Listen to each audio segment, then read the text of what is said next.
Welcome to Facts TV News, where everything is true. Back to school message from the Honorable Favour Williams, Minister of Education, Youth and Information.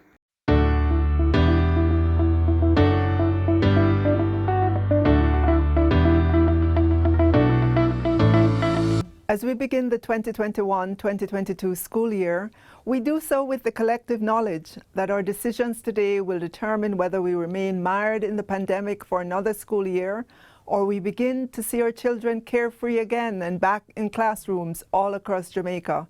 Let's make the decision to get vaccinated today. On Monday, September 6th, all schools will begin classes using the online or computer-aided learning, audiovisual, which is your television and radio, and the printed learning packages or kits. For this school year, we have added audio learning apps that can be downloaded on your phones wherever you or students are located. We also launched two 24-hour television channels, one for our primary school students and the other for our secondary schools. Live and recorded lessons will be available 24 hours per day, 7 days per week. Even if you only have a rabbit ear television, you can access our 24-hour television channels. This year, we will redouble, triple, quadruple our efforts to reach our students who were unreachable last year. We must remain true to our mission of not leaving any child behind. We start this school year with more devices in the hands of our children and teachers than at any other point in our history, significantly reducing the digital divide in the education sector. Let us leverage the technology skills that you or teachers and students would have gained during the school year recently ended to move forward confidently in this digital age. As a government, we will continue with the many initiatives started last school year to get to our goal of a device in the hands of every student in Jamaica. While we work to eliminate the digital divide in terms of access to devices, improved connectivity, affordable data plans, rich content to engage the absorptive capacity of our students, this school year we are tackling the various other inequities in our education sector. The most serious being knowledge inequity. That is, the gap between those students who are high performing or high achieving and those who are not. Across our primary schools this year, we will pivot to using more specialist subject teachers with an emphasis on mathematics and English language, the foundation subjects. In our near future, gone will be the days of one teacher in a primary school classroom teaching all subjects. This is one of our flagship initiatives this school year, and we expect it to significantly raise the level of mathematics and English language knowledge in our primary schools. We will also begin the implementation of our 7-year high school. This will mean 2 additional years of high school for students who complete grade 11 and want alternative opportunities alongside the traditional sixth form CAPE curriculum. Any student who completed grade 11 in the last academic year and is not enrolled for the traditional CAPE curriculum is entitled to be offered admission to one of the new sixth form pathway programs to pursue a 2-year program of study. In our early childhood sector, assessing all our children at age 4 in the areas of general development, behavior, and early learning in literacy and numeracy will be done annually at all early childhood institutions. This will enable the practitioners in the early childhood sector to make the necessary interventions so that our children will have a higher level of readiness for primary schools.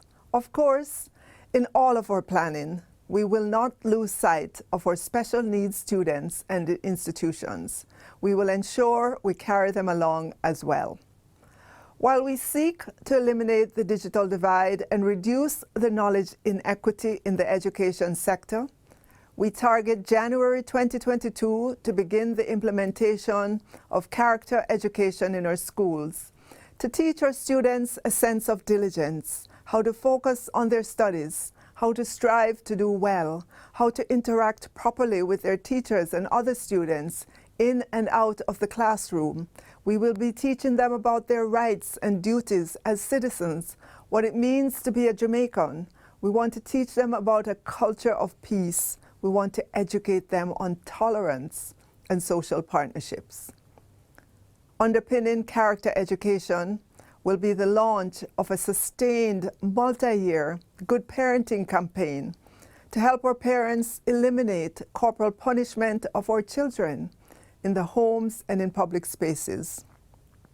We want to significantly reduce the more than 1,200 reports per month of child abuse that come to the Child Protection and Family Services Agency, CPFSA. We do this by teaching our parents good parenting. Let us move forward with confidence and determination that we will overcome the present health crisis and any other challenges to come, while at the same time remaining totally committed to providing the best educational opportunities for all our children. Thank you, and may God richly bless all of us.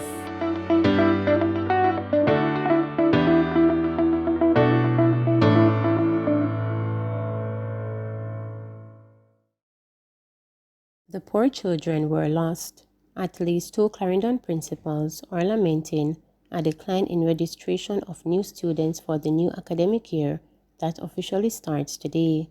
Nadine Gay Little, principal of Beulah All-Age School, said that the institution usually has an average intake of 52 students for grade 1 annually. This year, however, the number has slumped to 24, or more than half. Gay Little is concerned that the disengagement in learning that might continue to ripple across the education landscape, with the majority of students being shuttered since March 2020, when the first coronavirus case was detected here. That has had a punishing effect on learning outcomes across the spectrum, a phenomenon that has been cited as a global concern because inaccessible to computers and the internet is believed to be widening inequality. Amid the half-off, Gay Little is projecting a brave face for the new academic year, saying that the institution is in a state of readiness. All the provisions have been made to accommodate our students in the virtual space. The WhatsApp groups have been activated, and we have been communicating with our parents prior to the startup of school to answer all their questions and to transmit information, the principal stated.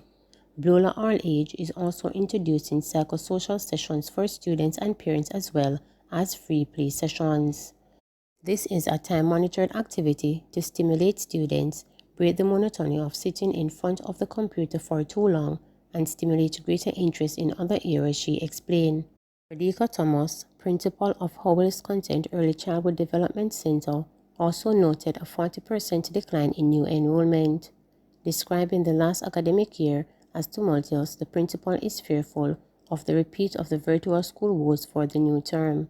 Those challenges, she said, mandated a 6-week-long summer school program to reintegrate students into a physical learning environment to return some sense of normality.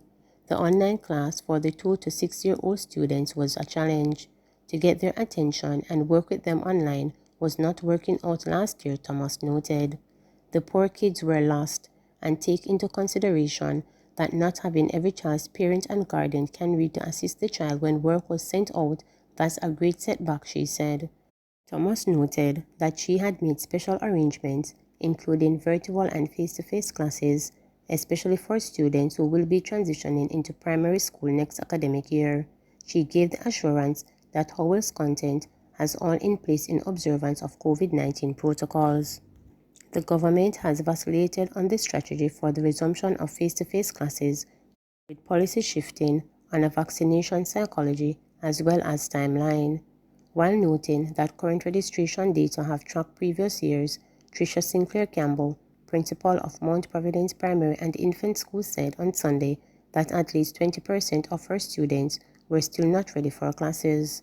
We are still in the process of calling the other students because for every class we have like 2 students, we've heard from them, we're trying to capture them so we can get them in Google Classroom, she said, referring software using for the online platform.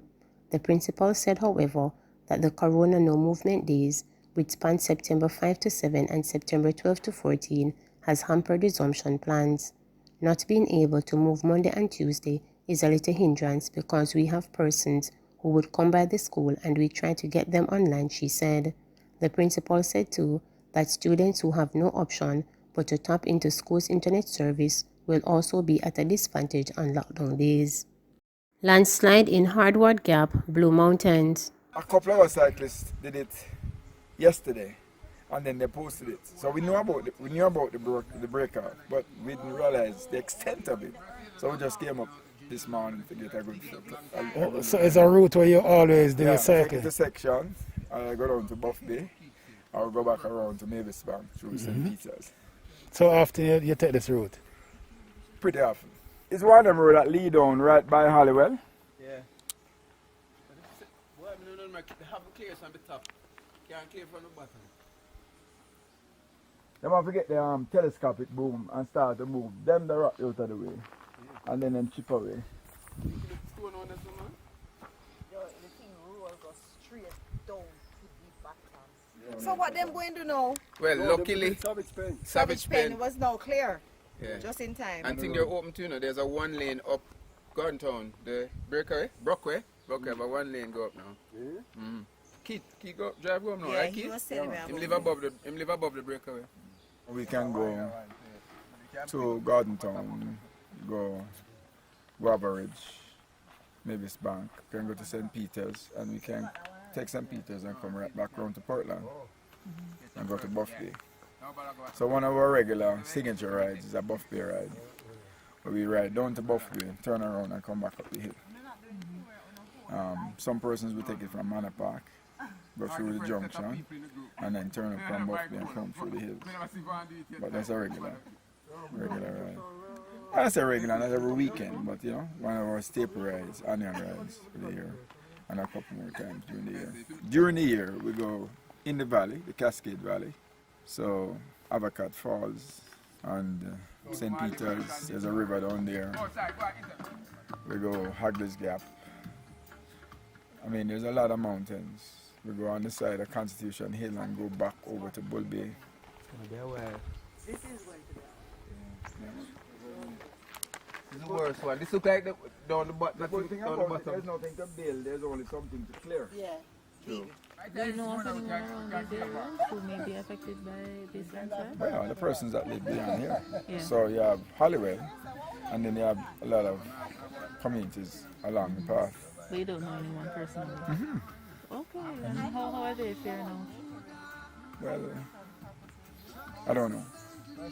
But I know the persons who have homes are locked out of the homes, unless they take it, of course, from around the other side come through Portland and come through Rebvke. You haven't heard of any fatalities due to this? No. We have experienced most of these firsthand. So this was not an exception, but this one is an extra big one. This one is going to be difficult to fix. Clear. Holness administration rebuked by Baptist pastor for enforcing rigid COVID-19 measures. I've always said if God was able to keep Israel in Egypt, in Goshen, which is a district in Egypt, at the time of the 10 plagues, and none of those 10 plagues hit Egypt, he's able to keep me. So once the church is open, I'm going to be there. Hallelujah. So we speak loud and clear that we are believers in the Lord Jesus Christ. We have a big space for only 20 people. Look at the bank with a full amount of people lining up. Look at the supermarket. Why should we be subjected? One day we get that from this COVID thing is going on. It's only the church has been affected. The church, every time the church shut down, the government must now look at it and understand that even before the government was rigid, this church and many other churches were in compliance. We have a former chief nurse who would never allow this church to be open unless we comply. Long before the government takes some measures, we have all the measures. If you notice some of the benches, we make sure we pull them and we nail them down so that they can't move them. And no more than 2 persons, the most are every other. So if the church has to meet, whether it's virtual And if it's virtual, you still have to meet to record the service. With the few or many, with the few or whatever. Well, this is the time that we have that we can do our live service. And we see this as important. And we think that we have done enough. And there's no other day that we have that we can come to do any recording than when we do it with the limited numbers and a Sunday. We only do it once per week, once for the week, that's on a Sunday morning, and it is within the protocols as recommended by the government. So we make sure that we have only 20 people in church this morning, but we felt that it's important. It's easier for us to have the persons here and broadcast it, because most of our members are online this morning, rather than us recording it during the week and then broadcasting, because we still require the same thing. So instead of us coming one day in the week and recording and then broadcasting, we decided every Sunday morning we'll stick to the 20 persons and we come and we record it and we just do it live for that. So it's a very small fragment of our congregation that's able to attend, and we still believe that we are missing some persons because not everybody has access to internet and Wi-Fi, but we believe that we still are able to reach some other persons that we normally would not have been able to reach. And so the positive thing that has come out of this pandemic for us is that we believe that our reach has gone even more, and the spreading of the gospel of Jesus Christ is significantly increased as a result of the COVID-19 pandemic. You know, we've been praying for the nation and also praying for those persons in Afghanistan and also the persons who are going to be affected by the hurricane, which is about lunchtime. I think it's going to reach them. As a church, we are not telling our members that they must get vaccinated, but we are encouraging them, and we are also saying to them, as I've said to them, listen, I am fully vaccinated, and I encourage other members to be vaccinated. And I've also told persons that if you can't get a ride to the vaccination center, I am willing to come, and some of us in leadership are willing to come and take you to get vaccinated, because we've seen the impact that vaccination has had. And we do believe that although it doesn't prevent us from getting COVID-19, it certainly allows us not to be burdening the healthcare sector, and also be able to live almost a more normal life than we would have been able to if we were not vaccinated. So I personally believe in it. We don't preach it as a position from the church that we must, and we don't preach that you should not. We leave it up to individuals, and we encourage persons because that's our personal conviction. Please remember to subscribe, like, share, and click the notification bell for daily updates.